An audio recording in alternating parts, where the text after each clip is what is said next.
Welcome. This is another tribute episode, Dr. James Beckett Sports Card Insights, tribute to my departed, not recently departed, but departed almost 20 years ago, friend George Lyons. So first, thanks sponsors, Beckett Media, Beckett Grading, Beckett Authentication, ComC.com, Burbank Sports Cards, Mike Stadium Sports Cards, Heritage Auctions, Huggins & Scott Auctions, Topps, Panini, and Upper Deck. George Lyons, kind of an amazing guy. He's been gone since, he died November 11th, 11/11 of 01 at the age of 64. So that he was 12 years older than me. He was a friend. He was very smart, very opinionated. I don't know that I'd call him a big brother necessarily, but we were, when I knew him, when I first knew him, I was kind of in my 20s and he was in his late 30s, I guess. And so we had, some things not in common, but many things in common. The last years of his life, last decade or so, I think he was in bad health. So I really hadn't seen, my heavy years with him were the 70s and 80s. So that goes way back. He was mainly a guy that used the phone, back before it's pre-internet, pre-email. He just would be on the phone and he kept in touch. And I'm thinking we talked weekly on the phone many of those years. It was always interesting. He was one of the guys that kind of had the pulse because he was on the phone all day with somebody. And so when he talked to me, he'd update me or get me up to speed on what was going on. And that just was his personality. And now I realize that whenever we talked on the phone, he would just talk until he got another call. So, I mean, we were never on the phone forever, but, it'd be 5 or 10 minutes and then he got to go because his secretary had passed him a note that somebody else was trying to get it. And he was one of those guys that, again, if you don't know what a WATS line is, WATS line is when you have free long distance. Some of the corporations would have this, and he was a stockbroker, so he could do that. So people would call him and say, "Hey, call me because I want to talk." And so instead of them calling and paying long distance, he would call them and it would be free. So, where did he get this, opinionated personality that was, delightful to his friends? His father was Leonard Lyons, who was the Lyons Roar, Broadway critic. And George used that Lyons Roar in his, writings for, SED and Trader Speaks and his brother Jeffrey Lyons. If you've heard of Jeffrey, he was, more of a media critic than a Broadway critic, but, nice guy, knew him too. The family loved baseball, but George especially. So, and George could turn a phrase, he could tell a story, he just could go on and on about baseball. A lot of history and a lot of great stories when we talked on the phone, but very interested in collectibles too. He actually had, in a way, was weaponizing his WATS, his free long distance phone calls. He had instant opportunity to make deals. And, again, he was one of these, my word is my bond guys. So if he said, "Hey, I'm going to do this, I'm going to send this to you. If you send me this, I'll send you that." You didn't have to worry about that. So he was keeping up with all the movers and shakers in the industry. He was right in the center of it. And, again, probably initially more of a baseball fan and historian first, but, over time, he just really was, he loved collecting and the connection with the sport. So he was, in his dealings, the fact that he'd been with, it's now defunct, but a very well-respected Lehman Brothers firm up until it wasn't, he was a stockbroker, a trader, but he looked at cards and memorabilia in that same way of lots. He would occasionally take on larger groups of things, people would call him, and he'd have a way to disperse them over the phone in a day, and that was in the day when you really couldn't do that. And as I've said, I went to New York for the big card shows back in the mainly the 70s, I guess, a little bit in the 80s, but mainly in the 70s. And one of the times when I was in New York for a card show, he invited me and I went to his son's bar mitzvah, which was a pretty amazing cultural experience for me. I'll never forget it. And he was just, again, a very warm host. And again, we have different, like I did the episode a while back on cultural literacy. I mean, it's nice to know about people that have different traditions than you and to share and break bread with them. So that was nice. I'm still sorry I missed his funeral. Again, a very traditional Jewish funeral, which means, I think it means he died on Sunday. I guess I found out about it Monday, but the funeral's on Tuesday and it's in White Plains, New York. So I wish I'd gone. I don't know what my excuse was. I know I was busy in those days, but I I don't like to miss funerals anymore. I mean, it was 2 months after 9/11, so maybe that was part of it. And I know I had things going, but it's just rushed into it to where I didn't make it. So I don't know that I let his family down. I'm not going to beat myself up too much, other than he was a dear friend, and I want to be at the funerals of my dear friends. So I learned 3 things from George. I do want to give you something that relates back to again, sports card insights. Again, a very, very sharp guy. First thing I learned is that he said, sometimes you need to say yes to a mediocre deal in order to keep the channel warm. He said, if you're only looking for the perfect deal, people are going to quit calling. And he meant himself, so if he would say, hey, I've got such and such, I think you'd be interested in that. If I said, no, I don't think so, you get a few no's and he's just going to call somebody else. So the people that have been, especially in those days when every deal probably was a good deal in hindsight, saying yes to what appeared to be still a good deal, but not a great deal, kept that going. He really epitomized that. So, learned that from him. Number 2, with George, he found a way, he would figure out what each person that was in his orbit, I don't know that he had 100 guys or 50 guys that he'd talk to every week, but the key people in the industry, he'd find out what you were really interested in, what you really wanted. And he really, again, the second insight is that sometimes the right trade material can be better than cash.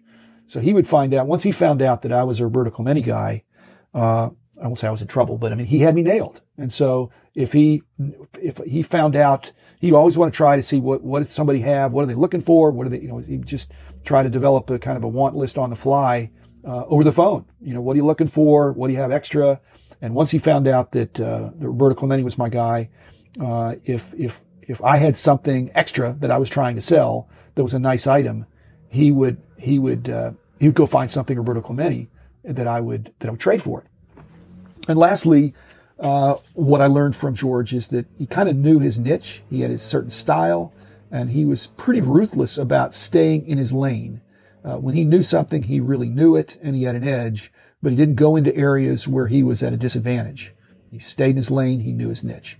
So the best example of that is, I may have mentioned this a little bit, but I'll mention it in more detail today, with the very notorious Boston buying trip back in 1978, which included me, included George, and 10 other very well-known dealers. We were set up at 6 different hotels, kind of geographically spread across the Boston area. And at that time, there'd never been a major card show in the Boston area until that time. So, we weren't a show. We took out newspaper ads, display ads in the I think there was still a morning paper and an afternoon paper. So we had a quarter-page ad, which was seemed expensive at the time. Now I don't think it was, saying that we were going to be at these 6 hotels conveniently located all across the Boston area and buying old cards. And I don't know, this was 78, so I don't really remember that we put a cutoff on it, but we certainly weren't looking for cards in the 70s and probably not even in the 60s, which that was a mistake looking back now. So here's the deal. And I think Al Muir got into this with me a little bit a while back, but I think each guy put in about $2,000 for the newspaper ads and to put together so that we'd have money to buy collections. And so we did that, and it was, I'm trying to think if that was I think it was in the fall. So we had decent weather. Everything worked for us.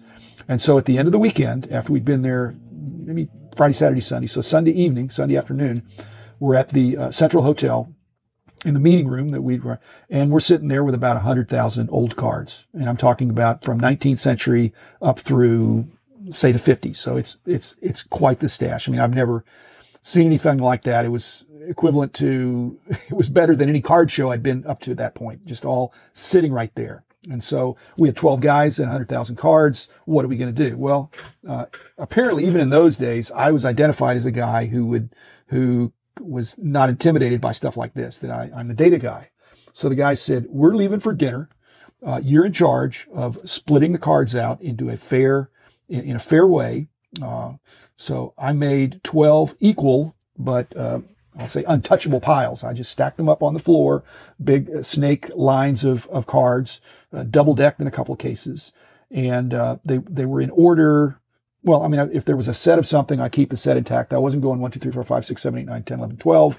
I was grouping them. And so each stack had some, 19th century cards. Each stack had a bunch of Tito 6s and other tobacco cards, and each each had Goudies and all this kind of stuff. So they left, said, break it up into 12 piles and then tell us how we're going to figure out who gets it, that we don't have to be spending all night long trying to draw or pick from something. So stacked them up, put 11 numbers in a hat, and had the 12 lines of cards stacked on the floor. And basically, in the numbers in the hat, they'd pull out whoever got number 1 got to take first pick of one of these 12 stacks. Now they couldn't sniff them. They could take a peek, but they couldn't touch the cards. So they couldn't, again, the cards were all stacked up. So again, I had tried to even them out to where each stack was roughly the same. So the first guy takes them, puts them in his big, I don't know that they had monster boxes in those, but he had he put his cards away. The number 2 guy goes second. He takes another stack.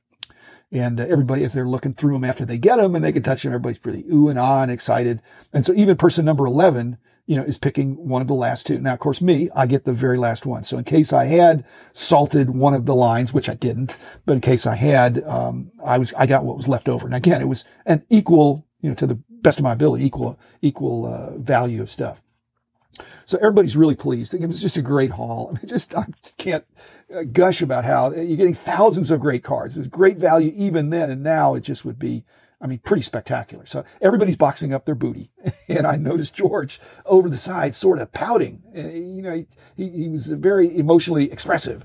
And so, so I go over to George and I say, what's up? I didn't say what's up because what's up wasn't what people said in those days, but I said the equivalent of what's up. And he said, what am I going to do with all this bulk? And I thought, George, bulk? He said, I see 10,000 cards for me, but I'm really only interested in about 200. So what am I going to do with the other 98%? And so then he says, Jim, I know it's stuff you like. Why don't you give me $2,000, which was my initial investment, for my unwanted 98%. And then I'll essentially have these 200 best cards, the ones I really want, for free. And that's just the way he thought. And I said, count me in. So I jumped on it. Now, before you feel sorry for George, again, this is my story that relates how he totally knew his niche and was ruthless about staying in his lane. He wasn't a quantity guy. He was a quality guy. And so, lest you feel sorry for George, the 200 cards that he kept were all major Hall of Famers. He took all the Cobbs, all the Ruths, all the Gehrigs, and these were, and he took all the old Judges, all the Ramleys, the T205s, T206s, Cracker Jacks, E-cards, Goudies. Again, he took all the Cobbs, Ruths, Gehrigs, and anybody else that you would have heard of that was a major Hall of Famer. He was so happy to walk out with a small box. That was George living life on his terms. He was a great friend, and I miss him. And again, kind of a one-of-a-kind guy. And again, like I said, I'm blessed to know him, and not just benefited economically, but I benefited just in my soul. So, miss George. And again, thanks, listeners, for allowing me to share this warm reminiscence.